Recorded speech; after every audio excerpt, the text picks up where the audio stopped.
Hello friends, कैसे हो आप सब। एक बार ज़रूर बताओ कैसे हो आप सब और कैसे चल रही है आप लोगों की तैयारी। ये दो दो क्वेश्चनों का जवाब दो।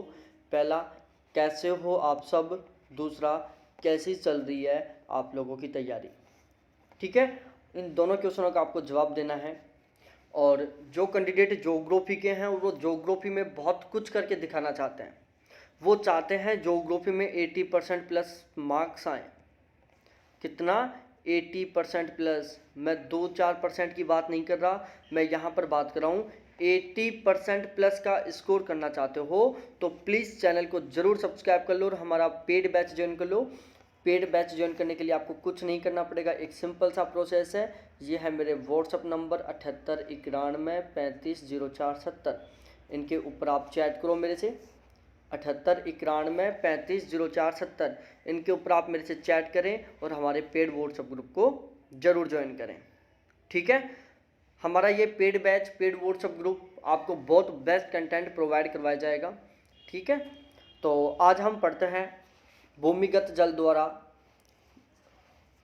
ठीक है, ओवरऑल में बोलूँ भूमिगत जल या अंडरग्राउंड वाटर। सबसे पहले तो होता क्या है, देखो, पवन द्वारा निर्मित स्थल रूप, नदी द्वारा निर्मित स्थल रूप, ये दोनों हमने फुल डिटेल से पढ़ लिया। अब हम पढ़ेंगे अंडरग्राउंड वाटर, भूमिगत जल द्वारा निर्मित स्थल रूप। सबसे पहली बात बताऊं आपको मेरे प्यारे साथियों, पृथ्वी की ऊपरी सतह से नीचे भूपटल के चट्टानों के छिद्रों एवं दरारों में सिंचित जल को भूमिगत जल कहा जाता है।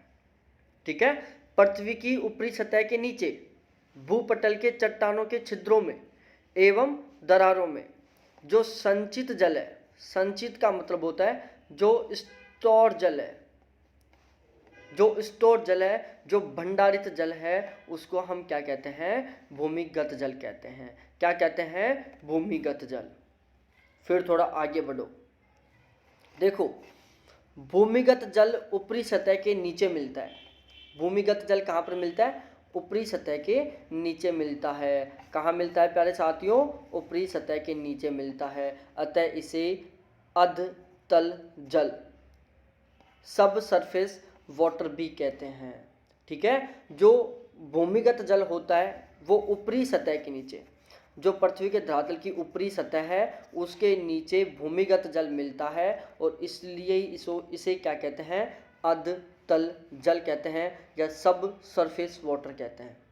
ठीक है, तो दोबारा से सुनो थोड़ा ध्यान लगाकर, भूमिगत जल ऊपरी सतह के नीचे मिलता है, इसीलिए इसको अधतल जल या सब सरफेस वाटर कहते हैं। अब हम बात करते हैं कि भाई साहब ये भूमि के अंदर जो जल है वो आ कहाँ से रहा है? जो भूमि के अंदर जल है वो आ कहाँ से रहा है? चलो, पृथ्वी के धरातल पर तो जल आ गया, बरसात से आ गया, बरसात हुई, पृथ्वी के धरातल पर जल आ गया। सबसे बड़ी प्रॉब्लम, पृथ्वी के अंदर जल कहाँ से आ रहा है? मैं बताता हूँ। हम पढ़ेंगे यहाँ पर भूमिगत जल के स्रोत। किसके? भूमिगत जल के स्रोत। सबसे पहले हम पढ़ते हैं अवपृष्ठ जल, मेटोरिक वाटर। अवपृष्ठ जल क्या होता है? एक बार पढ़ो मेरे साथ, फिर मैं समझाऊंगा। वर्षा एवं हिम वर्षा का या हिम वर्षा, हिम या हिम वर्षा का जल जो सतह पर प्राप्त होता है और वह रिस रिस कर जमीन के नीचे जाता है, वो क्या सा जल कहलाता है? अवपृष्ठ जल कहलाता है। मैं समझा देता हूँ फिर आपको थोड़ा डायग्राम बनाकर। ये हमारा क्या है, थोड़ा समझो। ब्राउन कलर का हमारा क्या है? ये कोई हमारा धरातल है। किस कलर का बताऊँ मैं? इस कलर का हमारा क्या है?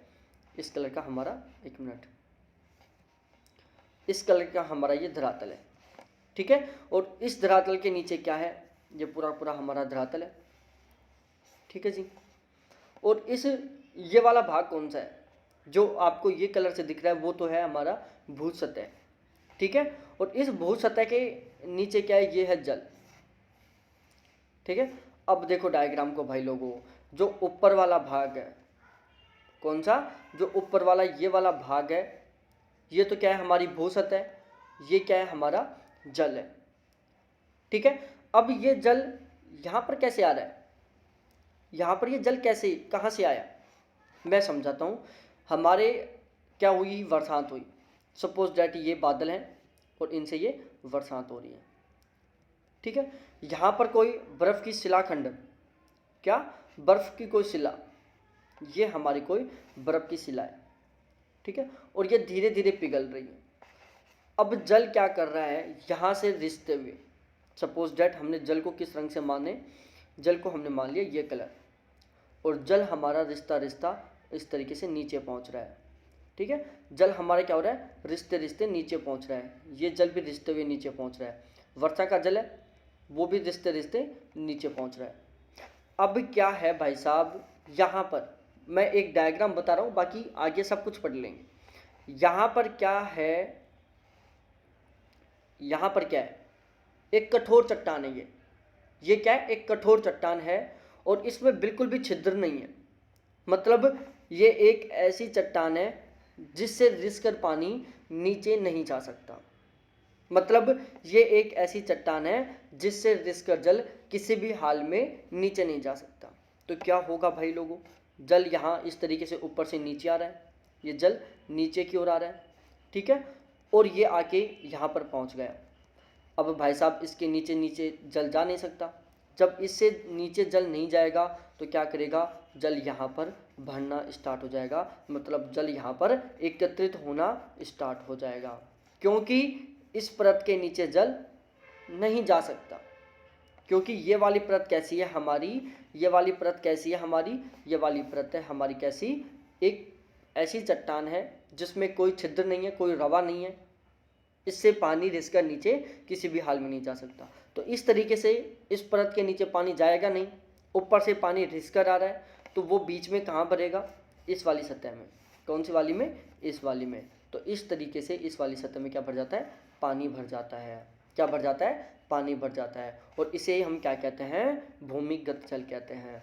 क्या कहते हैं प्यारे साथियों, भूमिगत जल, अंडरग्राउंड वाटर, या अधस्थल जल, जिसको हम बोलते हैं सब सरफेस वाटर, ठीक है। तो ये समझ में आ गई होगी आपको बात, ये है। तो एक तो इस तरीके से रिसकर पानी नीचे पहुंचता है, ठीक है।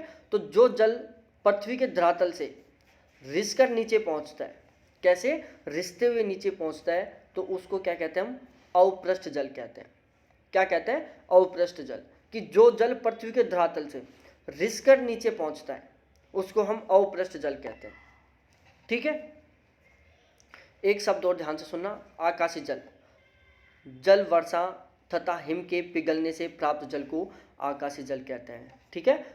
वर्षा और बर्फ दोनों के पिघलने से जो जल प्राप्त होता है उसको हम आकाशीय जल कहते हैं। उसके बाद होता है एक सहजात जल। देखो ये क्या होता है, सहजात जल, कनेक्ट वाटर, कनेक्ट वाटर, सहजात जल। तो ये क्या होता है सहजात जल, फिर ध्यान से सुनो। सागर या झीलों में निक्षेपित परतदार चट्टानों के छिद्रों तथा सुराखों में स्थित जल को, सुराखों में स्थित जल को तलछट जल या सहजात जल कहते हैं, ठीक है। दोबारा से ध्यान से पढ़ो, बहुत प्यारी बात लिखी हुई है कि सागर या झीलों में निक्षेपित परतदार चट्टानों के छिद्रों में, परतदार चट्टानों के छिद्रों में या सुराखों में, सुराख का मतलब होता है दरार या छेद, तो सुराखों में या छिद्रों में या दरारों में स्थित जल को हम क्या कहते हैं, तलछट जल कहते हैं या सहजात जल कहते हैं। दूसरे शब्दों में कहें, सीधी सीधी बातों में, कि अवसादी चट्टानों से प्राप्त जल, जो जल अवसादी चट्टानों में स्थित है, क्योंकि अवसादी चट्टानों में क्या होती हैं, दरारें होती हैं, इनमें छिद्र होते हैं। क्योंकि आग्नेय चट्टान और जो रूपांतरित चट्टानें होती हैं उनमें किसी प्रकार का कोई छिद्र नहीं होता, उसमें किसी प्रकार की कोई परत नहीं होती और ना ही दरार होती। तो इसलिए आग्नेय और कायांतरित चट्टानों में तो किसी प्रकार का न तो छिद्र है, न कोई परत है, न कोई दरार है, इसलिए यहाँ पर जल की उपलब्धता की न्यूनतम पॉसिबिलिटी होती है। लेकिन जो अवसादी चट्टानें होती हैं उनमें परत भी होती हैं, उनमें दरार भी होती हैं और उनमें छिद्र भी होते हैं, और उन परतों में, उन दरारों में जो जल स्थित होता है उस जल को हम क्या कहते हैं, सहजात जल कहते हैं या तलछट जल कहते हैं। अब थोड़ा आगे बढ़ो और हम आगे चलते हैं मैग्मा जल पर। किस पर, मैग्मा जल, मैग्नेटिक वाटर। ये क्या है भाई लोगों, मैग्मा जल क्या है, मैग्नेटिक वाटर क्या है, इसको मैं पढ़ के बताता हूँ बहुत शानदार तरीके से कि मैग्मा जल क्या होता है, मैग्नेटिक वाटर क्या होता है। देखो, ज्वालामुखी क्रिया के कारण तप्त मैग्मा चट्टानों में प्रवेश करता है।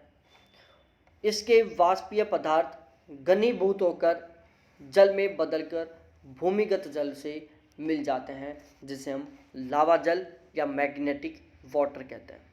होता क्या है कि जब ज्वालामुखी क्रिया होती है तो जो ज्वालामुखी से जो मैग्मा निकलता है, वो मैग्मा क्या करता है, अलग अलग प्रकार की चट्टानों में प्रवेश करता है।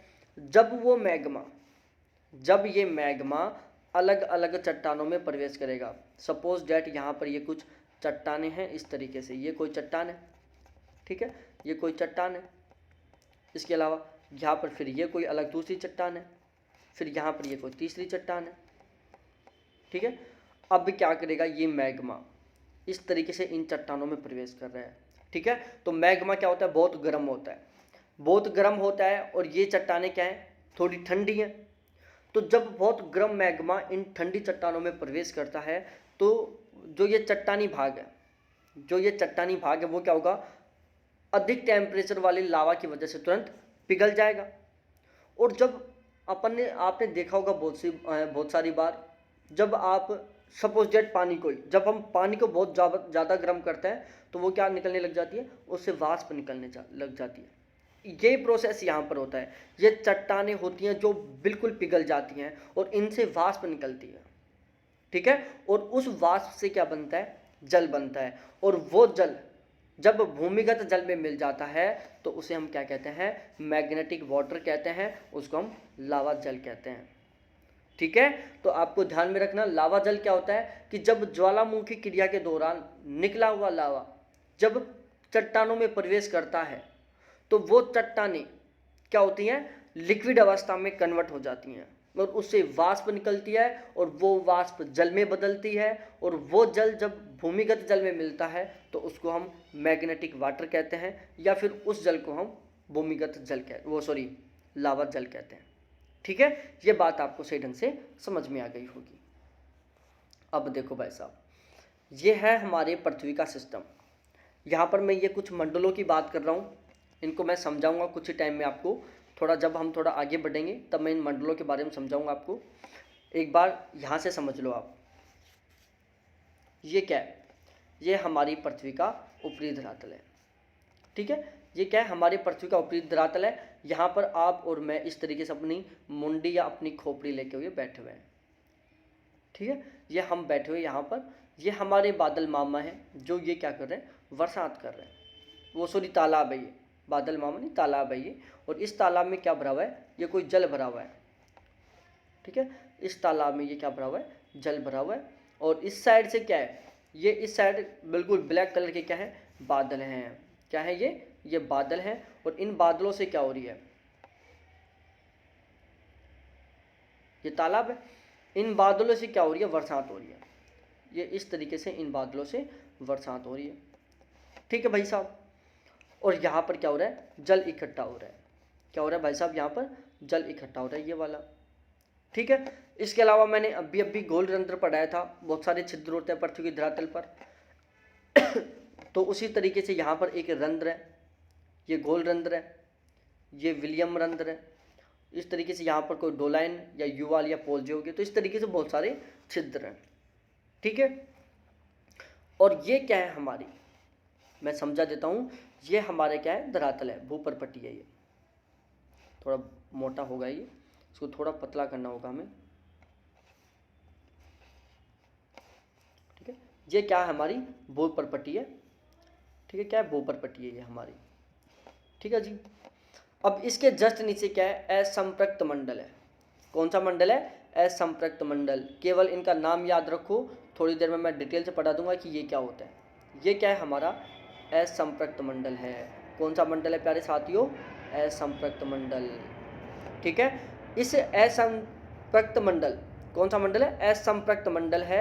और इस असंपृक्त मंडल के नीचे ही कौन सा मंडल है भाई साहब? हमारा संपृक्त मंडल है। कौन सा है? संपृक्त मंडल। किसके नीचे? असंपृक्त मंडल के जस्ट नीचे हमारा संपृक्त मंडल है। और इस संपृक्त मंडल का विस्तार यहाँ से यहाँ तक है। ठीक है, मतलब असंपृक्त मंडल से तुरंत नीचे किसका विस्तार होता है? संपृक्त मंडल का होता है। लेकिन इस संपृक्त मंडल को भी दो भागों में डिवाइड कर दिया गया।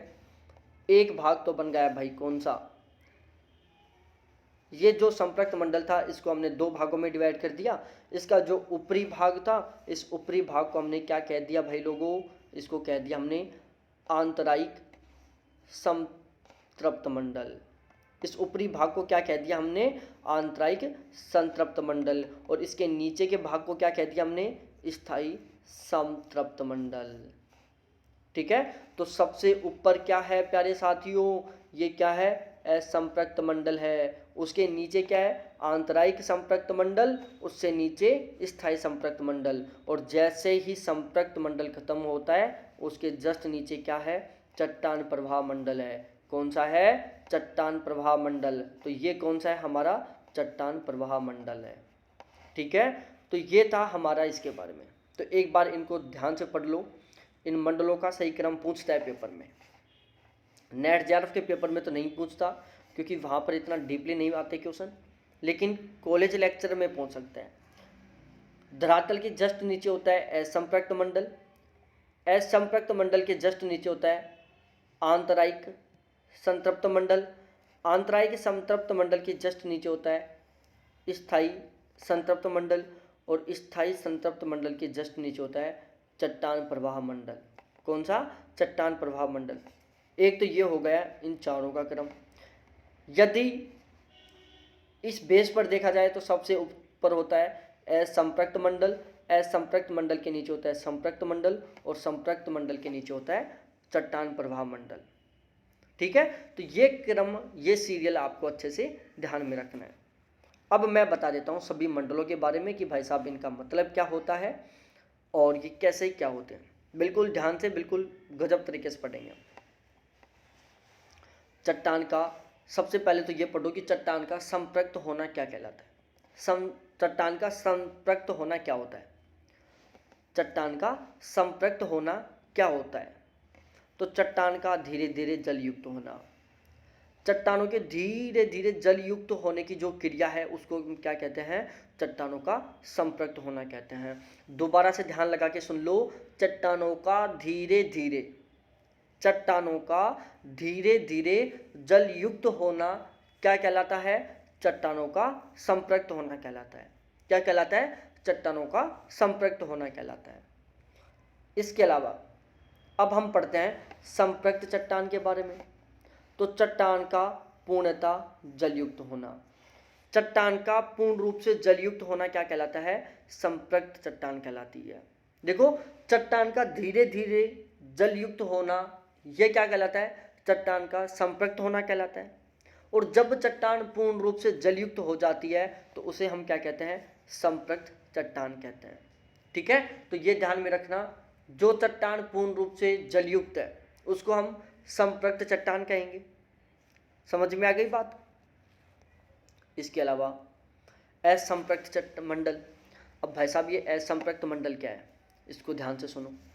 असंपृक्त मंडल, सबसे पहले इसके उपनाम पढ़ लो कि असंपृक्त मंडल को अलग अलग नामों से भी जानते हैं। जैसे वैडोज जोन है, पवन मिश्रित मंडल है, वातन क्षेत्र है, जोन ऑफ एरिएशन।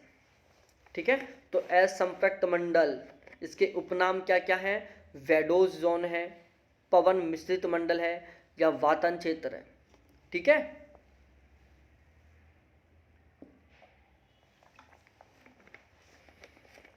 ठीक है प्यारे साथियों, तो असंपृक्त मंडल के उपनाम क्या क्या है? वैडोज जोन बोल दो, चाहे इसको पवन मिश्रित मंडल कह दो, चाहे इसको वातन क्षेत्र कह दो, चाहे इसको जोन ऑफ एरिएशन कह दो।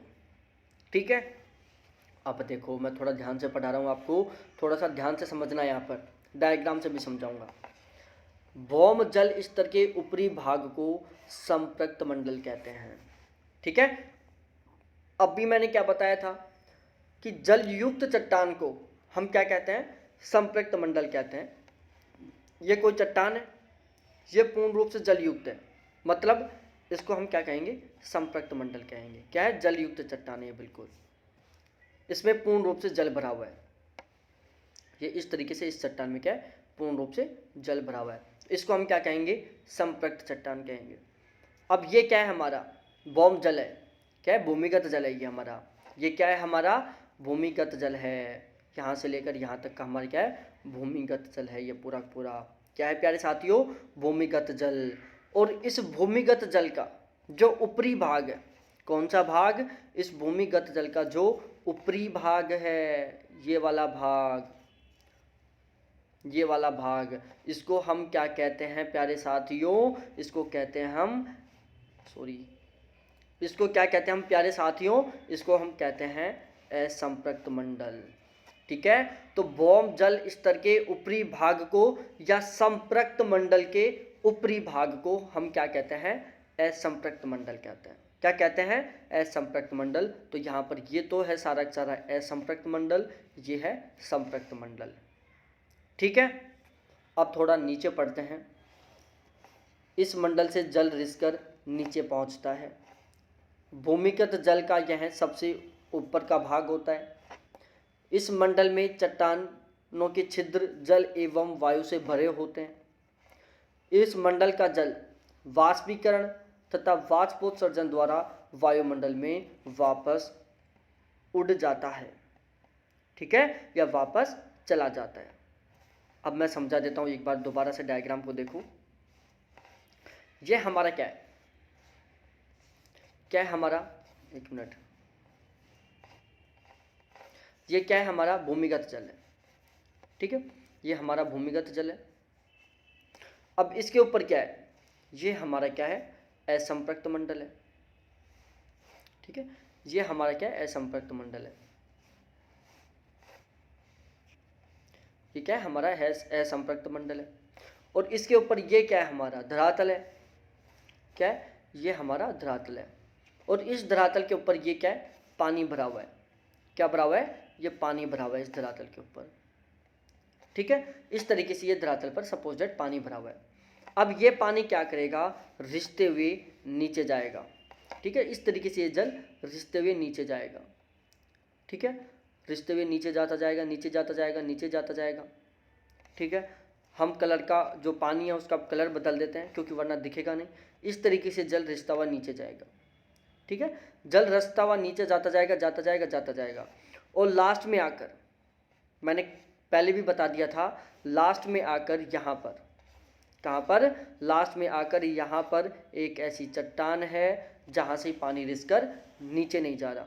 तो जल क्या करेगा, हमारा जल है जो इस एरिया में इकट्ठा हो जाएगा। कहाँ पर इकट्ठा हो जाएगा, इस वाले एरिया में इकट्ठा हो जाएगा। कहाँ पर इकट्ठा हो जाएगा प्यारे साथियों, इस वाले एरिया में हमारा जल इकट्ठा हो जाएगा। तो इसको तो हम क्या कह रहे हैं, संपृक्त मंडल बोल रहे हैं, क्योंकि जो ये वाली चट्टान है वो पूर्ण रूप से जल से भरी हुई है। और इससे ऊपर की जो ये वाली चट्टान है, ये वाली चट्टान है जिससे जल रिसता हुआ नीचे जा रहा है, जो कि संपृक्त मंडल के तुरंत ऊपर है, जो कि भौम जल स्तर के ऊपरी भाग में। इसको हम क्या कहते हैं, असंपृक्त मंडल बोलते हैं, जिससे जल रिसते हुए नीचे संपृक्त मंडल में जा रहा है। ठीक है, अब यहाँ की जो चट्टानें हैं, इन चट्टानों में क्या है, छोटे छोटे छिद्र हैं। इस तरीके से क्या है, छोटे छोटे छिद्र हैं। और इन छिद्रों में क्या है, कुछ मात्रा में जल भी भरा हुआ है और कुछ मात्रा में वायु भी भरी हुई है। ठीक है, इन छिद्रों में क्या है, जल भी भरा हुआ है और वायु भी भरी हुई है। ठीक है, और इसीलिए इसे हम क्या कहते हैं, वातन छिद्र सेल भी बोलते हैं। क्या बोलते हैं, इसीलिए इसको हम वातन क्षेत्र भी बोलते हैं। ठीक है, तो ये बात आपको समझ में आ गई होगी। जो असंपृक्त मंडल की जो चट्टानें होती हैं उनमें जो छिद्र होते हैं उनमें जल और वायु दोनों भरे होते हैं। और इस मंडल का जो जल होता है वो वाष्पीकरण और वाष्पोत्सर्जन दोनों की क्रिया के द्वारा वायुमंडल में वापस चला जाता है। ठीक है, तो ये बात भी आपको अच्छे से समझ में आ गई होगी। अब हम थोड़ा आगे बढ़ते हैं प्यारे साथियों। अब आओ भाई साहब संपृक्त मंडल पर। अभी मैंने संपृक्त चट्टान का संपृक्त होना ये दो शब्द ही बताए थे, लेकिन हम संपृक्त मंडल के बारे में थोड़ा डिटेल से पढ़ लेते हैं। देखो, संपृक्त मंडल, फ्रिटिक मंडल, फ्रिटिक मंडल या संपृक्त मंडल, इस मंडल में चट्टानों के छिद्र पूर्णतः जल से भरे होते हैं या पूर्णतः जल पूर्ण होते हैं। जो संपृक्त मंडल होता है, संपृक्त मंडल में जो चट्टानों के छिद्र होते हैं वो पूर्ण रूप से जल से भरे हुए होते हैं या पूर्णतः जलयुक्त होते हैं। असंपृक्त मंडल का जल रिसकर इसी मंडल में पहुंचता है, और जो असंपृक्त मंडल से जो जल रिसकर नीचे की ओर आ रहा था वो कहाँ पर आ रहा था? संपृक्त मंडल में आ रहा था। किस में आ रहा था? संपृक्त मंडल में आ रहा था। अब भाई साहब आगे क्या किया हमने? आगे क्या हो गया? आगे हुआ या कि संपृक्त मंडल को भी दो भागों में डिवाइड कर दिया गया। किसको? संपृक्त मंडल को दो भागों में डिवाइड कर दिया गया। एक आंतरायिक संपृक्त मंडल, दूसरा स्थायी संपृक्त मंडल। जो संपृक्त मंडल था उसको दो भागों में डिवाइड किया गया। एक था आंतरायिक संपृक्त मंडल, दूसरा था स्थायी संपृक्त मंडल। ठीक है, एक आंतरायिक संपृक्त मंडल, एक स्थायी संपृक्त मंडल। अब हम इसके बारे में पढ़ लेते हैं क्या क्या होता है ये, क्या क्या होता है इनमें, सब कुछ डिटेल से। एक साइड है हमारा आंतरायिक संपृक्त मंडल और एक साइड है हमारा स्थायी संपृक्त मंडल। तो जब आंतरायिक संपृक्त मंडल है, एक स्थायी संपृक्त मंडल है, मतलब एक ऐसा क्षेत्र है जहां पर चट्टानें स्थायी रूप से क्या है? जल से भरी हुई हैं। कैसे? स्थायी रूप से जल से भरी हुई हैं।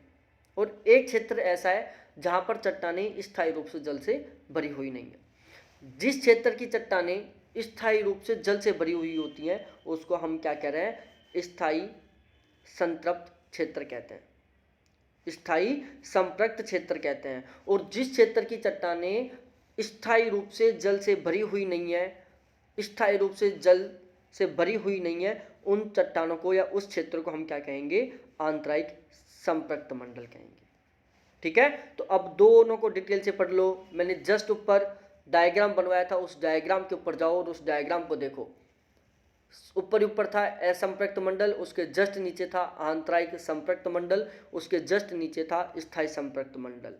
ठीक है, तो संपृक्त मंडल का ऊपरी भाग है, जबकि जो स्थायी संपृक्त मंडल है वो संपृक्त मंडल का निचला भाग है। भूमिगत जल की मात्रा सदैव एक सी नहीं रहती। भाई साहब, जो आंतरायिक संपृक्त मंडल है वहाँ पर भूमिगत जल की मात्रा सदैव एक समान नहीं रहती।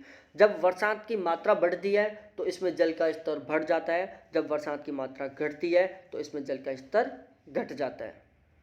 ठीक है, क्योंकि जैसे बरसात होती है तो भूमि का जल रिस रिस कर नीचे की ओर पहुंचता जाता है, नीचे की ओर पहुंचता जाता है। और लास्ट में क्या होता है? जब नीचे की ओर जल पहुंचता जाएगा तो जल का स्तर ऊपर की ओर उठता जाएगा। सपोज दैट ये आपका एक गिलास है, इसमें आप ऊपर से पानी डाल रहे हो, तो ऊपर से पानी डाल रहे हो तो क्या होगा? जैसे जैसे पानी की मात्रा बढ़ेगी ये जल स्तर धीरे धीरे ऊपर उठता जाएगा ऐसे, और लास्ट में सिचुएशन ऐसी आएगी कि ये गिलास पूर्ण रूप से पानी से भर जाएगा और पानी बाहर की ओर गिरने लग जाएगा। ठीक है, तो वही हाल यहाँ पर हो रहा है। यहाँ पर क्या हो रहा है कि भूमिगत की जल की मात्रा सदैव एक सी नहीं होती, वर्षा की मात्रा के अनुसार जल स्तर घटता एवं बढ़ता रहता है। वहीं यदि जो स्थायी संपृक्त मंडल की बात की जाए तो स्थायी संपृक्त मंडल का निचला भाग होता है। यहाँ पर भौम जल स्तर सदैव स्थिर रहता है। यहाँ पर जो भूमि का जल है, जो भूमिगत जल है वो सदैव स्थिर रहता है। सर्वाधिक जल वाला स्तर, क्वेश्चन आ जाए कि निम्नलिखित में से कौन सा स्तर सर्वाधिक जल वाला स्तर है, तो वहां पर आएगा स्थायी संपृक्त मंडल। जो स्थायी संपृक्त मंडल है वो सर्वाधिक जल वाला स्तर है। क्या है? सर्वाधिक जल वाला स्तर है।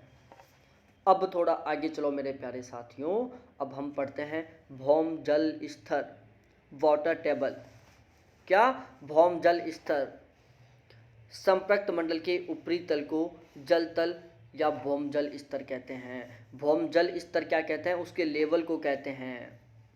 ठीक है, तो जो संपृक्त मंडल है, ये हमारा संपृक्त मंडल है, इसकी चट्टानें सदैव कैसे होती हैं, जलयुक्त होती हैं, जल से भरी हुई होती हैं। तो इसका जो ऊपरी भाग, संपृक्त मंडल का जो ऊपरी भाग है उसको हम क्या कहते हैं, भौम जल स्तर या वाटर टेबल कहते हैं। ये बात भी समझ में आ गई होगी कि भौम जल स्तर वाटर टेबल क्या कहलाती है, संपृक्त मंडल के ऊपरी तल को या जल तल को या भौम जल स्तर कहा जाता है। ठीक है, संपृक्त मंडल के ऊपरी तल को जल तल या भौम जल स्तर कहा जाता है। अब थोड़ा नीचे चलो भाई साहब, अब हम आते हैं चट्टानी प्रवाह मंडल पर। अब भी मैंने डायग्राम बनवाया था स्टार्ट में, जहाँ पर मैंने बताया था कि ऊपर असंपृक्त मंडल, उसके नीचे आंतरायिक संपृक्त मंडल, उससे नीचे स्थायी संपृक्त मंडल, और सबसे नीचे क्या था, चट्टान प्रवाह मंडल था। क्या था, चट्टान प्रवाह मंडल। भूपटल के नीचे कुछ निश्चित गहराई पर चट्टानों का भार इतना अधिक हो जाता है कि चट्टानों के छिद्र या रंध्र बंद हो जाते हैं और जल उसके नीचे नहीं जा सकता। ठीक है, जहाँ पर मैंने क्या बताया था कि भाई साहब एक संपृक्त मंडल के नीचे जल क्यों नहीं रिसता। भाई संपृक्त मंडल में जल इकट्ठा हो रहा है, उसके नीचे जल क्यों नहीं रिस रहा, वो क्यों नहीं रिस रहा, क्योंकि जो ये नीचे की चट्टान है वो क्या है, ऐसी मजबूत है कि वहाँ से एक जल की बूंद भी रिस कर नहीं नीचे जा सकती। तो क्या होगा, इस चट्टान के ऊपर सारा का सारा जल इकट्ठा हो जाएगा। क्या हो जाएगा, इस चट्टान के ऊपर ही जल इकट्ठा हो जाएगा, इसके नीचे नहीं जा पाएगा, ये जल इकट्ठा हो रहा है। ठीक है, तो दोबारा से ध्यान से सुन लो। भूपटल के नीचे कुछ निश्चित गहराई पर चट्टानों का भार इतना अधिक हो जाता है कि चट्टानों के छिद्र या रंध्र बंद हो जाते हैं और जल उसके नीचे नहीं जा सकता। तो उस क्षेत्र को या उस चट्टान को क्या कहते हैं, चट्टान प्रवाह मंडल कहते हैं, जिसके नीचे जल रिसकर नहीं जा सकता। इसकी गहराई की बात की जाए तो यह धरातलीय सतह से लगभग 16 किलोमीटर की गहराई पर स्थित होती है। जो चट्टान प्रवाह मंडल होता है वो धरातल की गहराई से 16 किलोमीटर नीचे विद्यमान रहता है या स्थित रहता है। ठीक है, एक बार ये दो कीवर्ड और पढ़ लो इनके बारे में। एक होता है लटका हुआ जल स्तर, मतलब सबसे ऊपरी भौम जल स्तर। जल भरा, जिन चट्टानों के भाग से होकर भूमिगत जल प्रवाहित होता है। जिन चट्टानों के भागों से या चट्टानों के जिन भागों से भूमिगत जल चट्टानों के जिस भाग से धरातलीय जल रिसकर भूमि के अंदर जाता है उसे हम क्या कहते हैं, जल भरा कहते हैं, एक्वाफायर कहते हैं। सपोज दैट ये हमारी क्या है, धरातल का ऊपरी भाग है जिसको हम क्या बोलते हैं, असंपृक्त मंडल कहते हैं। इसके नीचे ये क्या है, संपृक्त मंडल है। ठीक है जी, अब इसमें क्या हुआ कुछ नहीं मेरे प्यारे साथियों, ये क्या थी, हमारी असंपृक्त मंडल था और इसके ऊपर ये क्या था, हमारा जल विद्यमान था, ये हमारा जल है। ठीक है, अब यहाँ से क्या हो रहा है, ये हमारा जल इस तरीके से रिसते हुए नीचे जा रहा है। ठीक है, तो ये जिस भाग से रिसते हुए जा रहा है, इन भागों को क्या कहते हैं, जल भरा कहते हैं, एक्वाफायर कहते हैं। क्या कहते हैं, जल भरा कहते हैं या एक्वाफायर कहते हैं। ठीक है, और लटका हुआ जल स्तर क्या होता है, सबसे ऊपरी भौम जल स्तर को। अब सबसे ऊपरी मैं बता देता हूं,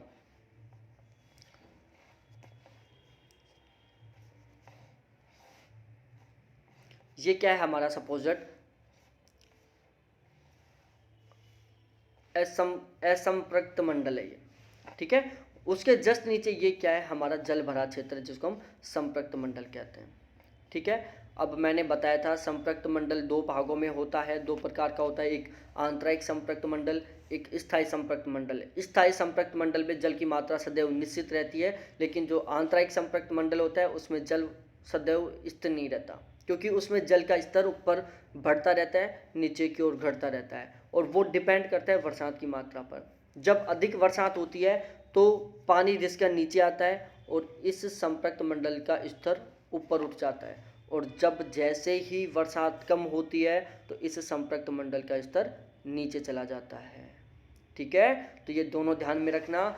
जो क्या होता है, जो अब इसका जो ऊपरी भाग बरसात के टाइम में जब संपर्क मंडल का जो जल स्तर है वो बढ़कर ऊपर की ओर आ जाता है, तो इस ऊपरी जल स्तर को क्या कहते हैं? हम लटका हुआ जल स्तर कहते हैं। इस ऊपरी जल स्तर को क्या कहते हैं? हम लटका हुआ जल स्तर कहते हैं। क्या कहते हैं भाई साहब? इसको हम लटका हुआ जल स्तर कहते हैं।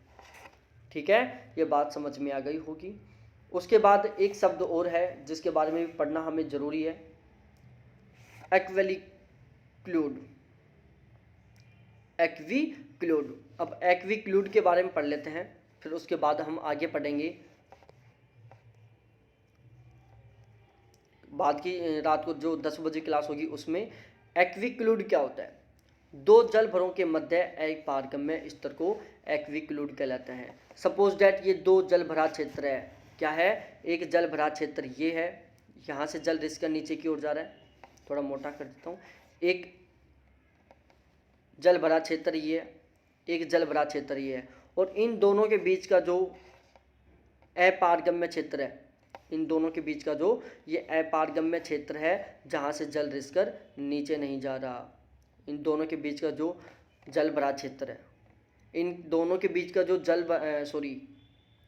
दो जल भरों के मध्य, दोबारा से बता रहा हूँ एक बार। सपोज दैट एक जल भरा ये है, एक मिनट, अभी कैसे हुआ था वो? एक जल भरा ये है, एक जल भरा ये है, ठीक है। और इन दोनों के बीच में ये क्या है? एक जल अपारगम्य क्षेत्र है, यहाँ से जल रिसकर नीचे नहीं जा रहा है। तो इस वाले क्षेत्र को जहाँ से जल रिसकर नीचे नहीं जा रहा उसको क्या कहते हैं? एक्विक्यूड कहते हैं। और ये एक्विक्यूड किन के मध्य स्थित है? ये एक्विक्यूड दो जल भरे संभरों के बीच में स्थित है। कहाँ पर स्थित है? दो जल भरों के मध्य स्थित अपारगम्य स्तर को जहाँ से जल रिसकर नीचे नहीं जाता उसको हम क्या कहते हैं? एक्विक्यूड कहते हैं। ठीक है। भूमिगत जल अधिकतम 6 मील की गहराई तक ही पाया जाता है, ये आपको ध्यान में रखना। भूमिगत जल अधिकतम कितनी मील की गहराई तक पाया जाता है? 6 मील की गहराई तक ही। कहाँ तक? 6 मील की गहराई तक ही पाया जाता है। ठीक है, तो इसी के साथ हमारी अब की इस क्लास का अध्याय एंड होता है। नेक्स्ट क्लास रात को 10 बजे आ रही है, तो 10 बजे सभी के सभी तैयार रहना पढ़ने के लिए, बहुत शानदार तरीके से पढ़ेंगे। ठीक है, तो बहुत बहुत धन्यवाद आप सभी को देखने के लिए। Thanks, bye.